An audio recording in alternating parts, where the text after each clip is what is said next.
Hello, I'm Casey Aiken, and this was 21 This Week. Coming up next, first-year Superintendent Tom Taylor under fire after controversial decision to close Wooten High School.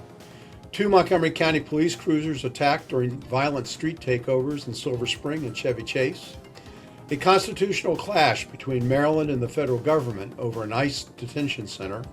And Governor Wes Moore's redistricting efforts appears to be collapsing under political and legal pressure. Our panel of insiders will give you the story behind the story. We're joined by former county council member and founder of SkillSmart, Mike Knapp, and Secretary of the Maryland Republican Party, Mark Uncapher. Stay tuned for these stories and more on the next 21 This Week.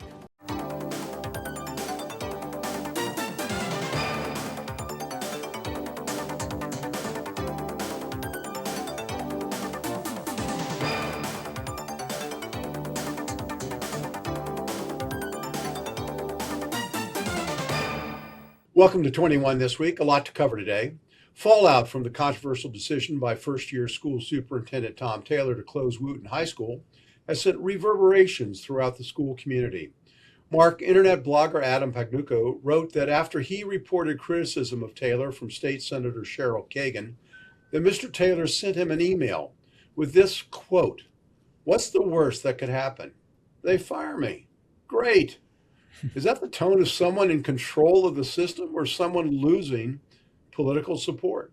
Well, it's certainly an odd response given the importance that the legislature has in Maryland school politics. I would not want to pick a fight with Cheryl Kagan on this particular issue. I think she makes some great points about the role that Wooten has in Rockville. Mike, before we go, I'm sorry. Mike, in the aftermath of the Wooten decision, the mayor and the city council of Rockville criticized the decision. The Richard Montgomery PTA spoke out against it, as did the PTA from Magruder High School cluster. There are a lot of people upset. How well is Taylor doing? Well, at this point, it's still just a recommendation. A decision hasn't been made yet. It's been forwarded by the superintendent to the Board of Education. The board still has to make the final decisions. So that process is underway. And I would just also clarify that Adam didn't get the message back from Dr. Taylor. Dr. Taylor responded to someone else, and then that person forwarded that message back to Adam too, just to kind of show the trail there.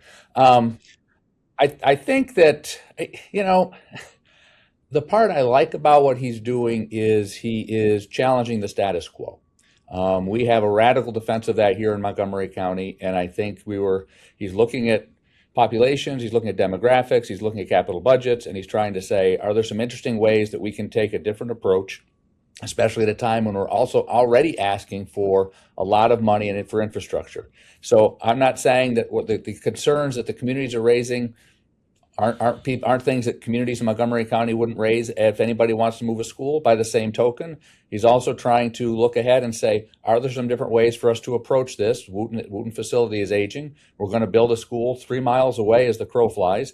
And is there a way for us to use that brand new facility to potentially address this issue as opposed to building a brand new school and having to go in and effectively gut and rebuild another school right next door? And does that create challenges? It inevitably does. Does that create an opportunity to think differently? It does that too. And I think he's putting some different options on the table for consideration. I don't think that's a bad thing in Montgomery County. All right, well, let's give him the benefit of the doubt. I mean, how does this address the disparity of educational outcome issue, which is rampant in our county? We have some wonderful schools in Montgomery County, but we have kids that can't functionally read when they graduate.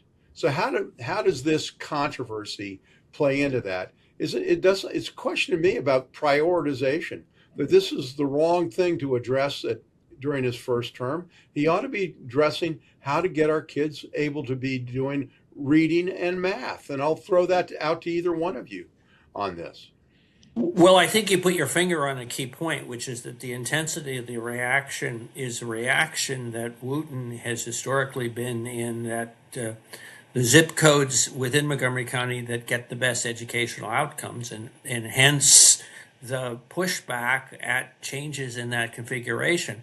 But to your specific point, I think that obviously there needs to be more focus and more alternatives made available to parents and families in the rest of the county. We'll talk about that a little bit later, and to address those disparity issues.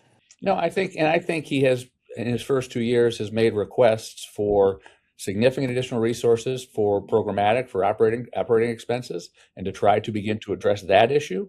And I think, whether we like it or not, there's a 2-year CIP budget, and so this is the year when we do that. And so you have to address capital projects when they present themselves. And so the reality is that you've got to walk and chew gum at the same time. And I think that I think to your point, there are a number of issues within the school district that over the last 8 to 10 years have languished and have only been exacerbated. And I think he's trying to address a number of them because they need to be addressed. And inevitably that creates a lot of challenge because now you're fighting you're fighting wars on a lot of different fronts. All right, I want to just go switch topics. And the last time you both were on here, we talked about the charter school system losing its charter, and there was a vote by the Montgomery County School Board.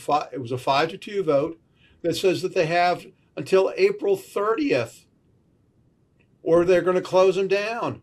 What sense does it make to close them down in the middle of the year? Effectively 1 month before the end of the school year. Mark. Well, it defies common sense, and obviously part of it is I think a campaign of part of MCPS to kill off charter schools by 1,000 cuts and half measures. Part of the problem that this particular school is facing is that parents are understandably questioning whether or not you can rely on the school and pulling their kids out, and then that creates its own set of challenges. Stepping back from this immediate incident, you can't help but notice that despite the fact that charter schools are permitted and are a factor in Maryland education, Montgomery County has a terrible track record in allowing them to exist. All right, Mike, any final thoughts? No, I mean, I think that honestly, it doesn't make sense for them to, I don't think it makes sense to close them down in the middle of a school year. I think that, as we talked the last time, they are a charter school. The reality is that the way Montgomery County has been structured, we've been resistant to charter schools the entire time. Are they going to be held to a higher standard? In all likelihood, yes. But quite honestly, if you knew you were going to try to start a charter school in Montgomery County, you knew that was going to be a reality in the first place. And so you kind of had to go in knowing that was going to be the game you were going to play. That being said, why would you close them down in the middle of the school year? Let's ride it out. Clearly, you're monitoring the situation. You're seeing the issues and are engaged. So I think that let them get the end of the school year and let's take a fair evaluation. Well, you got the last word, Mike. We got to switch to our next topic, which is this past weekend, 2 Montgomery County police cruisers were vandalized during a chaotic street takeover that moved from Silver Spring to Chevy Chase and then into Prince George's County, with one officer in Montgomery County being struck and windows smashed. Fortunately, no police officers were injured. But when you see the videos, this was a pretty organized event. So, Mike, the last reporting, though, there's no official statement coming out of Mark Elrich's office or the county council's office. Shouldn't our public leaders be supporting our police force? Well, interesting you should ask that, Casey. In the 12 years that, or no, 8 years that Mark Elrich has been county executive, I don't think there's ever been a statement out from him supporting our police department at any point in that process. So I don't think this is inconsistent. I think that's been one of the challenges that we've had in Montgomery County. It's why you've seen recruitment of new police officers trailing off dramatically. I think it was a very frightening situation. I saw the videos as well. Clearly, as you indicated, this group has moved. Are organized and they moved to 4 different locations just that evening, both in Montgomery and Prince George's County. And so there's clearly a coordinated effort to create some type of ruckus and make sure that they are being paid attention to. No, we shouldn't have that, but to look to this county executive for support for our police department, we haven't seen it yet, and I don't expect we'll see it between now and the end of his tenure. Well, Mark, I'll tell you what shocked me. We got several county council members who are running for different offices, including the county for county executive, and crickets on this topic. You would think that at least one of them would want to get support from people that aren't happy that that the rule of law is being challenged and being disrespected. It reverberates throughout the community. So the police union has come out with a statement, I think, in the last day or so, and have called for legislation. One of the complaints that they have, or the concerns that they have, is that these mass incidents, that generally they can only prosecute for traffic violations. And the union is arguing that it's a more comprehensive issue when, large groups, literally hundreds of people, come in and take over a street for a period of time and then move on. So this obviously should be an issue that perhaps our elected officials ought to weigh in on as well. I mean, I thought what was amazing about the video is how quickly, when the police car arrived, they were surrounded by people, and they had fog machines, whether they were from fire extinguishers or whatever, that would mask, or inhibit the police officer's ability to effectively, control the situation. This was I know the intersection of Connecticut and East-West Highway intimately. I've been driving for the last 60 years, and to have such an event there and in Silver Spring, this can't be sloughed off. Well, the interesting tell in this is that the state police have a task force on these kinds of incidents. So this is certainly perhaps more on our radar screen now because of the last week and the attack on the police car. But it has been an ongoing phenomenon that the state has been experiencing for quite some time. Which is an interesting point, that it's not a uniquely Montgomery County thing that needs to be addressed, which I agree with. Although I have to say, to your point, Casey, talking about the strategies and tactics, I mean, I realize this will not go over well, but if you flip that camera around, it looks an awful lot like the same strategies and tactics that ICE agents are using in other parts of the country. And so, I mean, if you're looking at kind of where they learn these techniques, it looks an awful lot alike. They even look an awful lot alike with the mask that they were wearing and how they were approaching things. And neither is the right way to proceed. And so, I think those all need to be addressed, and I think we need to address it here in Montgomery County. But it's interesting to see the similar characteristics. Well, you mean we're just going to have anarchy in the streets? Is that what we're looking at now? Apparently, state sanctioned and otherwise. That's an interesting take on things, Mike.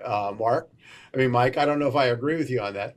Anyway, when we return, is there a constitutional showdown coming over an ICE detention center and the unraveling of Governor Moore's redistricting effort? Stay tuned. When I first saw Turtle, my heart was full. Now anything but lonely. We had this deep connection, this heart connection. He just wants to be close to you and part of your life. Every day with Turtle is a perfect day. When I'm holding her, it makes me feel calmer. I think everything he does shows how much he loves us. When we adopt a shelter pet, We discover they're a little bit of a lot of things, But they're all pure love.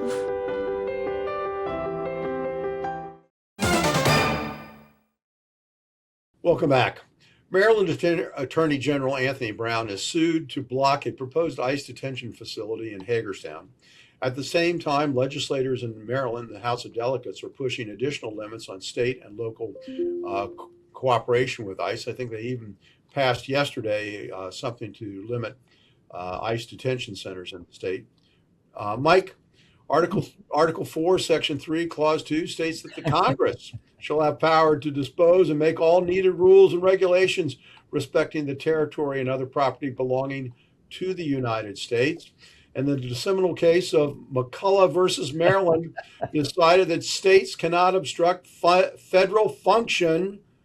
So are we having a constitutional crisis? And on what legal theory is Anthony Brown going to succeed? Well, I'm not an attorney and I don't play one on TV, so I'm not really sure. But I would argue we are in a constitutional crisis, and this is just one of the myriad of activities that the Constitution is being threatened across the country right now. And so I think the challenge is that the state recognizes that to your point earlier in the broadcast, there are higher priorities of things we ought to be addressing if we're looking to try and spend resources in the country right now. And if you look at the resources that we have, we're spending roughly the same amount of money to incarcerate a little over 1.25 million people in the country as we are to spend to support 11.5 million children in poverty. And so if we're going to look at where we're going to spend our money, let's spend it in places where we actually need it, as opposed to trying to figure out how we're going to spend more money to build a big warehouse for people out in Western Maryland. Well, I'll take issue with a little bit of that. You think? I hope so. I would expect you would. We had tens of millions of people crossing our border, some who are with good intentions and some with bad intentions, and it's necessary to enforce our laws. So you have to put a priority somewhere. So I'm going to flip to Mark, though, to address the question at hand, which is the land at issue is federally owned. It's not a rental. It's not a lease. And ICE is authorized by statute. Congress has appropriated the funds. How can the Attorney General say, oh, no, you can't operate an ICE facility here because we politically oppose it? Well, is it constitutional oversight or obstruction? I was going to say the Attorney General's got a tall order to prevail on this. You obviously referenced some of the original Supreme Court decisions that established the principle that allows the federal government to do this. I'd be curious, too, though, if the courts decide to consolidate the Attorney General's lawsuit where we're suing the federal government because the FBI headquarters, we Maryland, are suing because the FBI headquarters isn't going to Prince George's County, which is a federal facility that we wanted, a federal law enforcement facility that we wanted, and instead is being located in a more central location in D.C., and consolidate that with the case against ICE.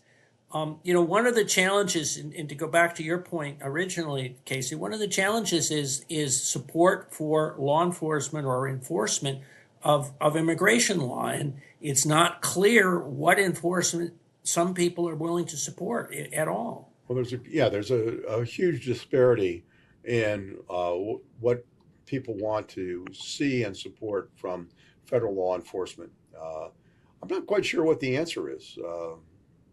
Well, I mean, we've got at some point we still have to have a discussion in this country on immigration and what it looks like, and what our policies are, and be able to enforce those policies. And right now, we've been avoiding that conversation for the better part of the last 35 years. And so now yes, your point, should people be streaming across the borders illegally? They should not. Should there be a process by which we address that? There should.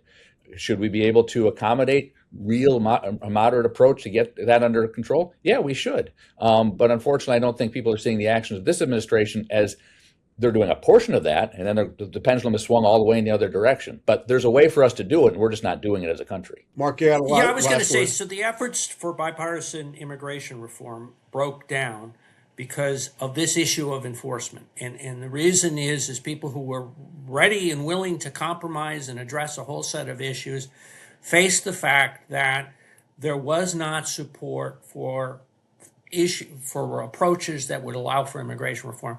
Here's a very simple one that is off the table, which is ID theft, which circumvents the employer mandate, basically employer sanction against immigration reform. Just that provision would go a long way to improve enforcement. Was taken off the table, and it's one of the reasons we don't have comprehensive immigration reform. Well, gentlemen, it's a conundrum that we'll have to keep working on, because it is a hot issue for the public, and we will see what happens as we approach the midterm elections. Let's talk about the midterm elections for a second. Okay. And that's Governor Moore's push for a mid-cycle redistricting, which would have had the potential for eliminating the one Republican congressional district in the state. In an effort to secure passage, the governor brought in House Minority Leader Hakeem Jeffries, who made a surprise visit to Annapolis to encourage Democrats to redraw the map. Mike, sanity may prevail. Senate President Bill Ferguson now says the window of opportunity has closed. Translation: not enough votes, not enough time, and given the history of redistricting litigation in Maryland, was this the inevitable consequences? I think it was. I think that the Senate president was very measured in his approach on this. I think that his the legal background that he used to validate and justify the direction he was taking made sense. I thought that the juice really wasn't worth the squeeze to try to figure out how we're going to, move everything around for a seat. And again, as I said last time, it's frustrating that we're down this road because, unfortunately, the president has gotten us down this road, and so now people are being forced to react. That doesn't necessarily mean those reactions are good reactions, and I don't think the approach that the governor was proposing in Maryland was necessarily a good reaction. But I understand that with every action comes an equal opposite reaction, and that's what this was. So, Mark, with the loss, a presumable loss of the redistricting effort, Governor Moore is under more and more scrutiny for things that he's doing, and this is an election year, by all stretches. Is he coming under increased criticism for these things, and is it going to hurt him politically?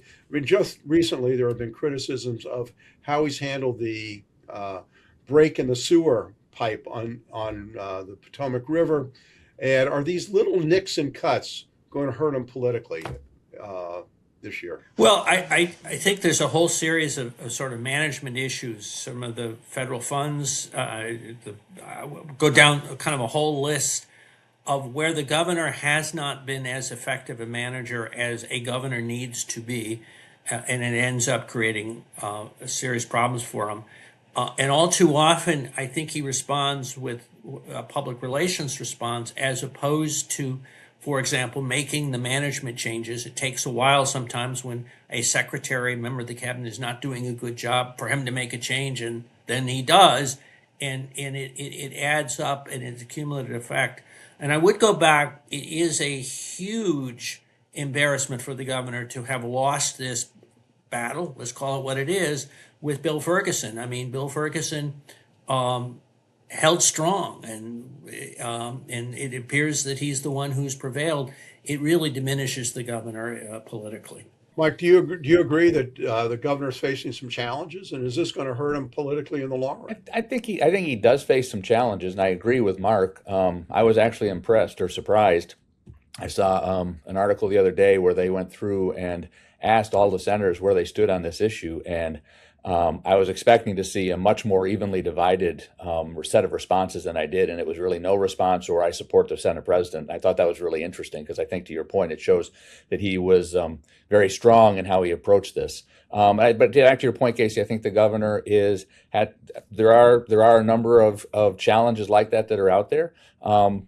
Candidly, I don't know that the opposition that we're seeing right now from the Republican Party in the gubernatorial race is going to be sufficient to necessarily bear that out, which is, I think, as we've talked about this, I think to have a good two-party system and two strong candidates actually makes all of our government work better. I don't know that that's going to be the case in this upcoming election, so I don't know that those issues are going to be as big an issue as they could be otherwise. Well, it seems to me that the scrutiny of the governor is intensifying, whether that's because of this election cycle or because of the presumption that he wants to run for president in 28 or sometime in the future.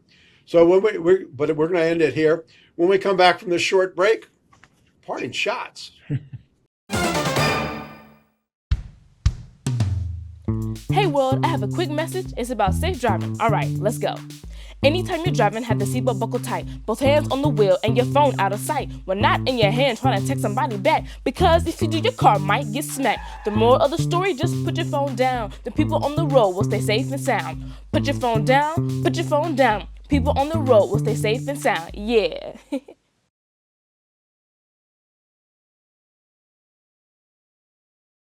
Jordan knows he shouldn't eat this entire bowl of nachos, but tonight he's earned that right. Because a few hours ago in the middle of happy hour, he recognized a sign. Not from the gods or a bolt of lightning, but from a double heart, a kissy face, and a fourth ha in ha ha ha. That's when Jordan knew he was buzzed. So when it was time to go, he got a ride home instead of driving. Be a legend like Jordan. Recognize your buzzed warning signs and get a ride home. Buzz driving is drunk driving. Welcome back. Now with parting shots, Mark Uncapher. The oversight problem that we've been experiencing in Maryland has been that inspector generals in a variety of jurisdictions have been blocked from access to important documents in the jurisdiction that they're responsible for the oversight. Good news this week is that bipartisan legislation in the Senate and in the House of Delegates has focused on addressing that issue and making sure that those inspector generals get the access they need in order to address whether or not there's serious problems.